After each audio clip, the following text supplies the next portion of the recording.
Assalamualaikum warahmatullahi wabarakatuh.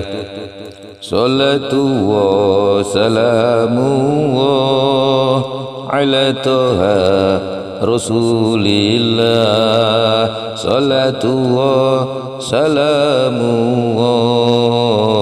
ala Yasin Habibillah.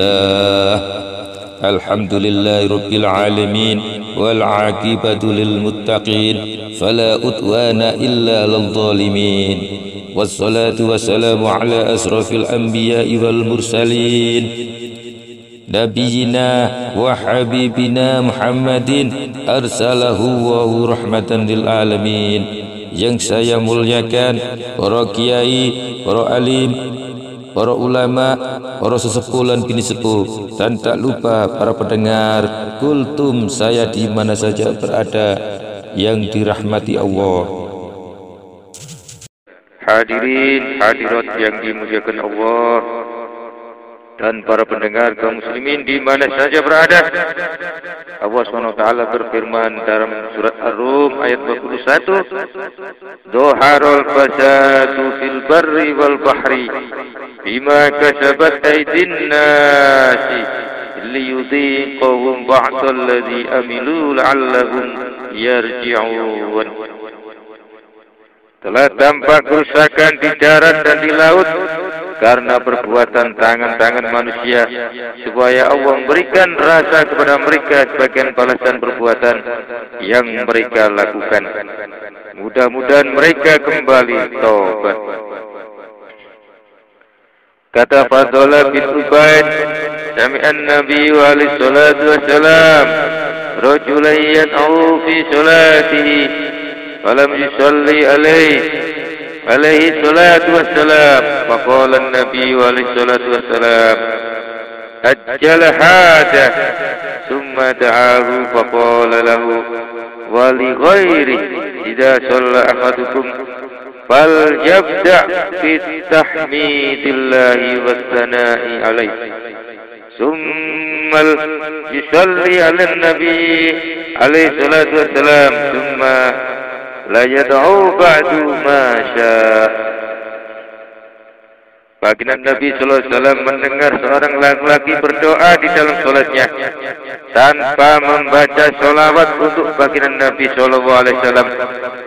Maka Nabi sallallahu alaihi wasallam bersabda kepadanya dan kepada lainnya, apabila seorang dari antara kamu mengerjakan salat, hendaknya memulai dengan memuji kepada Allah dan menyanjungnya. Kemudian supaya membaca sholawat untuk baginda Nabi sallallahu alaihi wasallam. Kemudian supaya berdoa sesudah itu semaunya. Dari Umar bin Khattab radhiyallahu anhu bahwa dia berkata, doa dan sholat itu bergantung di antara langit dan bumi,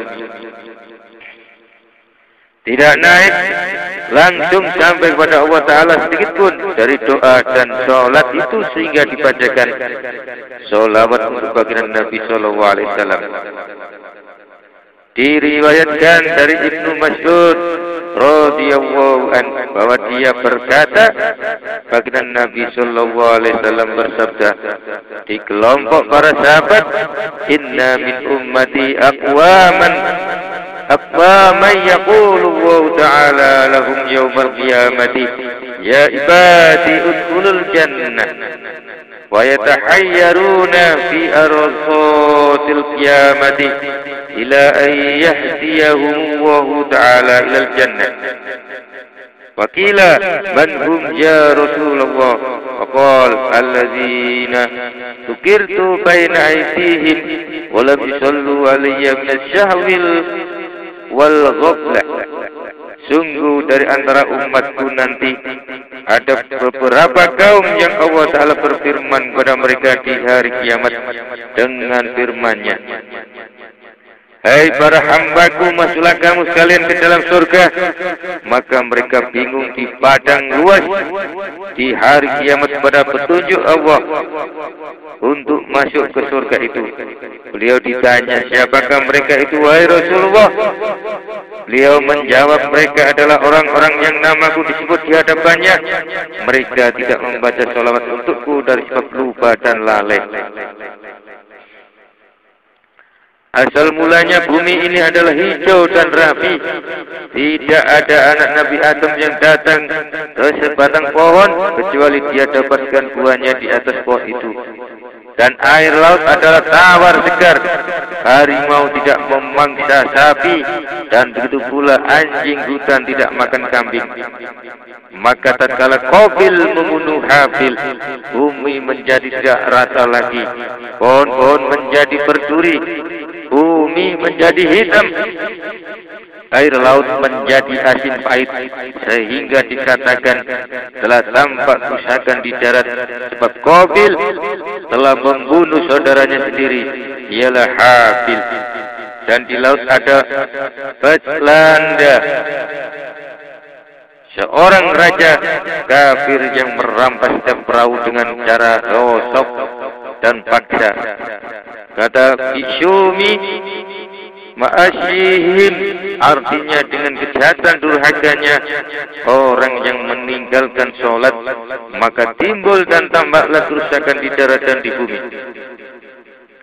Telah datang suatu keterangan di dalam sunnah Rasul, setiap tempat, desa, kampung, di situ terdapat orang yang meninggalkan sholat, maka turunlah 70 laknat tiap-tiap hari. Kalau engkau bertanya mengapa turunnya atau terjadinya laknat itu bersifat umum, merata kepada semua penghuni tempat desa atau kampung itu, dan tidak bersifat khusus. Jawabku, karena sesungguhnya mereka itu mengetahui orang yang meninggalkan sholat, akan tetapi mereka tidak melarangnya, tidak menyuruhnya mereka mengerjakan sholat. Oleh karena itulah maka Allah Ta'ala merasakan siksa kepada mereka, seperti diterangkan dalam sebuah hadis, as-saqitu anil haqqi syaitanu ahrad. Orang yang diam dari perkara yang hak adalah seperti setan bisu. Kata liyuzikohum, lamunya menunjukkan arti sebab apabila artinya Allah membinasakan sebab-sebab kehidupan manusia, atau menunjukkan arti akibat apabila pengertiannya manusia merusak perbuatan mereka dan akhlak mereka. Karena bukanlah maksud mereka dari usaha yang merusak itu agar Allah Ta'ala menyiksa mereka sebab usaha mereka, akan tetapi memang karena uratnya. Oleh karena itu memang urutnya suatu tujuan dari pekerjaan, maka menjadi serupalah antara akibat dan berurutan dan sebab yang paling dekat, sehingga masuklah lamul akibati pada jumlah sebagaimana firman Allah Ta'ala, wal taqatahu alu fir'auna liyakuna lahum aduwwan wa khuzana. Kemudian dia Musa diambil oleh keluarga Fir'aun, akhirnya menjadi musuh dan menyusahkan mereka. Beliau baginda Nabi SAW bersabda, ya ayyuhan nasu taqu rabbakum wa la yadlim ahadun minkum mu'minan wa ma zalam ahadun mu'minan illa in taqamaw minhu yawmal qiyamah.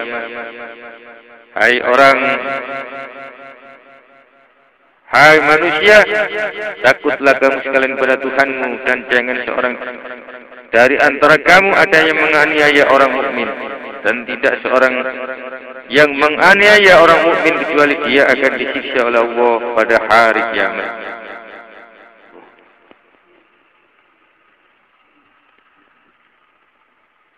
Telah dikatakan atau ditanyakan, dosa apakah yang lebih menakutkan bisa mencabut iman?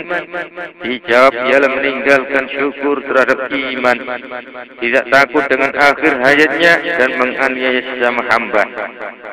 Kata rahmatullahi alaihi ta'ala. Kata rahmatullahi ta'ala alaihi, barang siapa yang berkumpul, barang siapa yang terkumpul pada sifat-sifat yang tiga ini, maka kebanyakan keluarnya dari dunia ini mati dalam keadaan kafir. Kita mohon perlindungan kepada Allah kecuali orang yang beroleh bahagia. Setelah datang diberitakan di hadis qudsi, ya ibna Adam al-mautu yaksifu asrarakum wal qiyamatu tatlu ahbarakum wal kitabu bahtiku asrarakum. Wa idza adnabta damban fala tandur ila sigurin walakin indur ila man asaita wa idza rujikta rizqan qalilan fala tandur ila qillati walakin indur ila man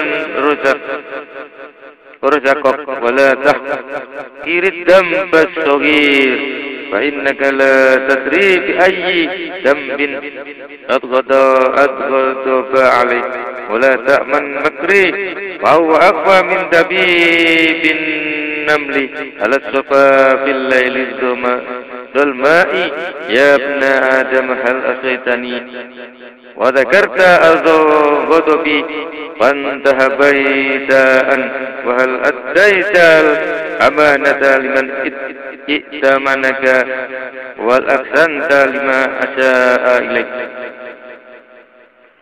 wal abauta amman zalamaka wal kalamta man hajarak wal wasalta man qada'aka wal ansabta man hanak wal sa'alta وهل سألت العلماء عن أمر دينك ودنياك فإني لا أنظر إلى جواركم ولكن انظروا إلى قلوبكم ونياتكم وارضوا بهذه الخصال أنتم. Hai anak Adam, mati itu menyingkap segala rahasiamu. Hari kiamat itu membacakan semua beritamu, dan kitab itu mengoyak atau membuka semua rahasiamu.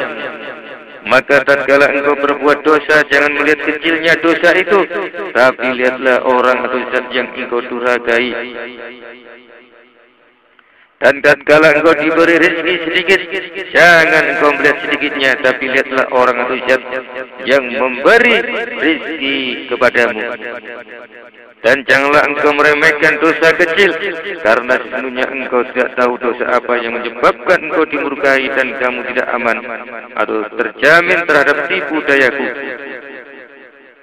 Maka tipu dayaku itu lebih halus daripada jalannya semut di atas gunung Syafa di malam yang gelap. Hai anak Adam, apakah engkau mendurhakai aku? Maka engkau ingat akan murkaku dan engkau menghindari murka itu. Apakah engkau telah melaksanakan amanah orang yang telah percaya kepadamu? Apakah engkau telah berlaku baik pada orang yang berbuat jahat padamu? Apakah engkau telah memaafkan orang yang telah menganiaya engkau? Apakah engkau telah mau mengajak bicara orang yang mendiamkan engkau? Apakah engkau telah menyambung silaturahim kepada orang yang telah memutuskan silaturahim kepadamu? Apakah engkau telah menghisapkan atau membenarkan orang yang mengkhianati engkau? Dan apakah engkau telah bertanya kepada para ulama tentang urusan agamamu dan urusan duniamu? Sesungguhnya aku tidak melihat bentuk tubuhmu, akan tetapi aku melihat hatimu dan niatmu, dan aku rela terhadap sifat-sifat ini daripadamu. Ini semua adalah keadaan atau perangai orang yang aniaya. Kemudian diketahui pula lah perangai orang yang adil. Mudah-mudahan Allah Ta'ala menolong kami dan menolong kamu sekalian.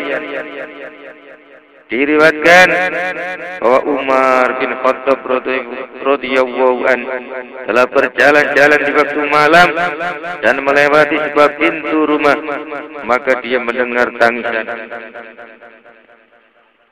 Sehingga dia berhenti dan dia mendengar seorang wanita yang sedang berkata kepada anak-anaknya, Allah di antara aku dan Umar bin Khattab radhiyallahu an. Umar bermaksud hendak menghindarkan hatinya dari kesusahannya. Maka dia mengetuk pintu, kemudian berkata, apa yang telah diperbuat Umar padamu? Mereka tidak tahu bahwa dia adalah Umar. Kata perempuan itu, dia Umar telah mengirim suamiku ke peperangan ini, dan dia telah meninggalkan anak-anak yang masih kecil-kecil, sedang aku tidak punya sesuatu pun untuk memberikan nafkah kepada mereka. Maka mereka menangis sambil berkata, sungguh Amirul Mukminin telah melupakan kita semua.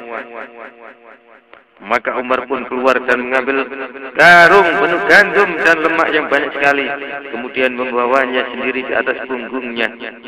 Kata orang yang bersamanya, letakkanlah itu wahai Amirul Mukminin, biar aku yang membawanya. Kata Umar, biarkanlah aku sendiri yang membawanya. Sungguh engkau bisa membawa ini di dunia, dan siapakah yang menanggung dosa-dosaku pada hari kiamat.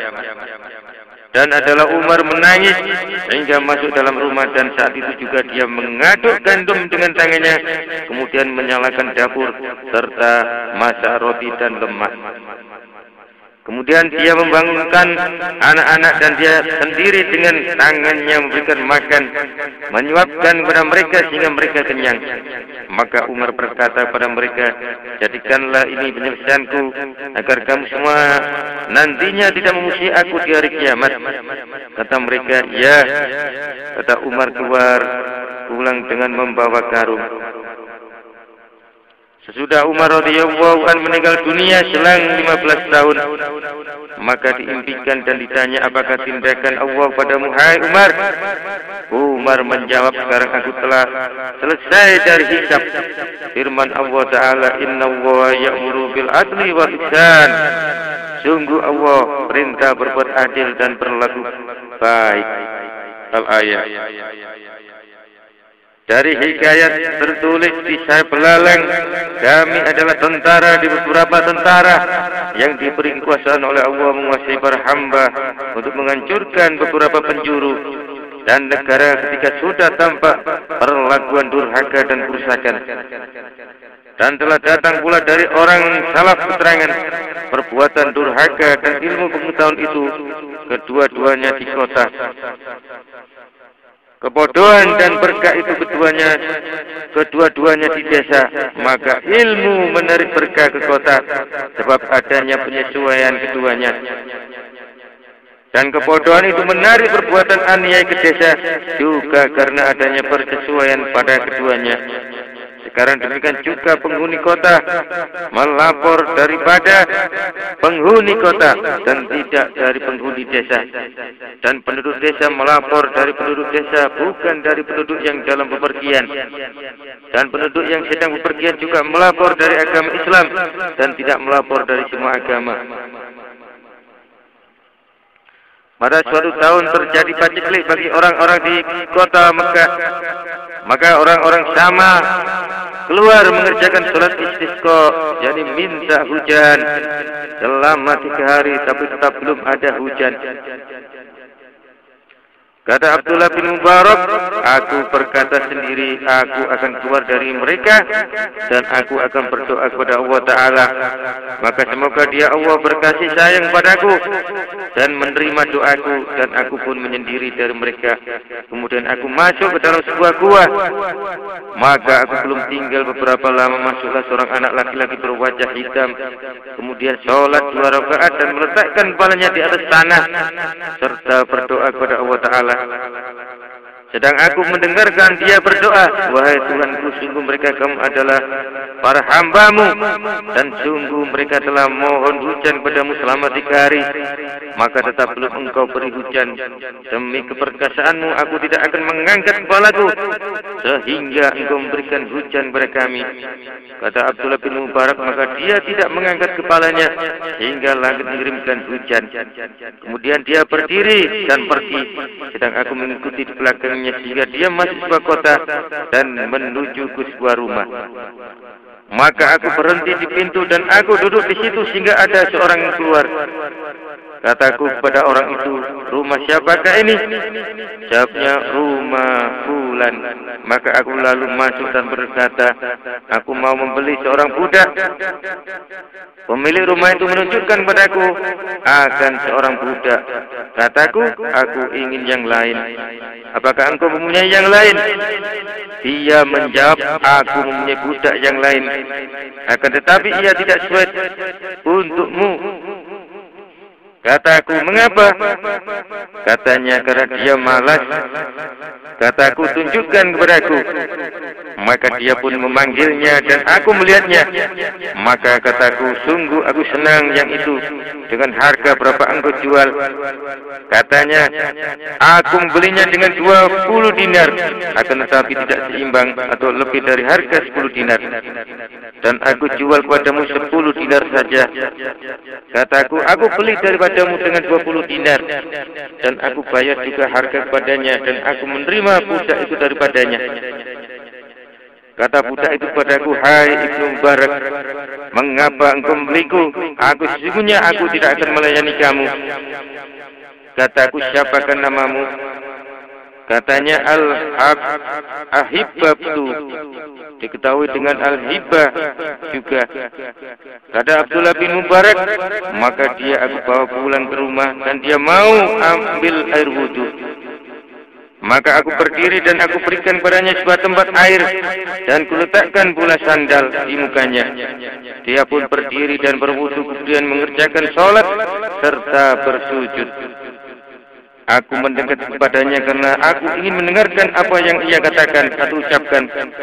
Waktu itu aku dengar, ya sahibas sirri, inna sirra qad dhahara, wala uridu khayati ba'du ma istahara. Ya zat yang memiliki rahasia, sungguh rahasia itu telah menjadi terang. Aku tidak mengendaki kehidupanku sesudah ini menjadi sesuatu yang masyhur. Kemudian dia berhenti saat, maka aku gerakkan. Ternyata pada waktu itu dia telah meninggal dunia. Kemudian aku persiapkannya, aku kemumikan. Pada suatu malam aku bermimpi melihat baginda Nabi SAW. Sedang di samping kanannya ada seorang tua yang sebangsa saya yang dicintai. Dan di sebelah kirinya ada seorang budak hitam. Kata Rasulullah kepadaku, mudah-mudahan Allah membalas kebaikan kepada kita sekalian. Dan aku tidak melihat engkau dalam bahaya, karena engkau telah berbuat baik kepada kekasihku. Maka aku bertanya, apakah dia itu kekasihmu, hai Rasulullah? Kata beliau baginda Nabi SAW, ya, dia adalah kekasihku dan cintai oleh kasih Allah yang Maha Kasih. Dari sahabat Jabir radhiyallahu anhu bahwa dia berkata, ittaqul zulma fa inna zulma zulumatu yaumal qiyamah. Takutlah kamu sekalian dari tindak aniaya, karena sesungguhnya aniaya itu menjadi kegelapan pada hari kiamat. Takutlah kamu sekalian dari tindak aniaya, karena sesungguhnya aniaya itu menjadi kegelapan pada hari kiamat. Dari Mu'abbas radhiyallahu anhu dari baginda Nabi sallallahu alaihi wasallam bersabda, "Sittatu yadkhuluna an-nara bi sittati sittatil umara'u bil jur wal a'rabu bit ta'assubi wa ahlur rustaqi bil jahli wa tahaqinu bil kibri wa tujaru bil khiyanati wal ulama'u bil khasad." 6 kelompok manusia akan masuk neraka dengan sebab 6 perkara. Para pemimpin negara dengan tindak zalimnya, orang-orang Arab dengan kefanatikannya, penduduk desa dengan kebodohannya, para pemimpin dengan sifat sombongnya, para pedagang dengan sifat khianatnya, dan para ulama dengan sifat hasudnya. Dan disebutkan bahwa Nabi Adam AS berkata, sungguh Allah Ta'ala telah memberi kepada umat Muhammad SAW 4 kemuliaan yang tidak diberikannya kepadaku. Yang pertama, tobatku diterima di kota Mekah, dan umat baginda Nabi SAW bertobat di sembarang tempat, maka Allah Ta'ala menerima tobat mereka.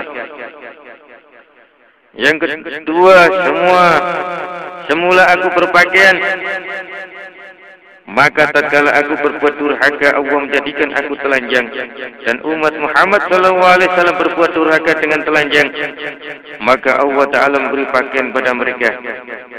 Yang ketika tatkala aku berbuat durhaka, maka aku dipisahkan dari istriku, dan umat Muhammad SAW berbuat durhaka kepada Allah, maka Allah tidak memisahkan mereka dari istrinya. Yang keempat, sungguh aku berbuat durhaka di dalam surga, maka aku dikeluarkan dari surga, dan umat Muhammad SAW berbuat durhaka kepada Allah Ta'ala di luar surga, maka Allah Ta'ala masukkan mereka ke dalam surga apabila mereka telah taubat. Hadirin hadirat yang dimuliakan Allah dan kaum muslimin, pendengar di mana saja berada, demikian apa yang bisa saya sampaikan. Mudah-mudahan dapat menambah hasanah ilmu bagi kita semuanya. Ihdinas siratal mustaqim. Wassalamualaikum warahmatullahi wabarakatuh.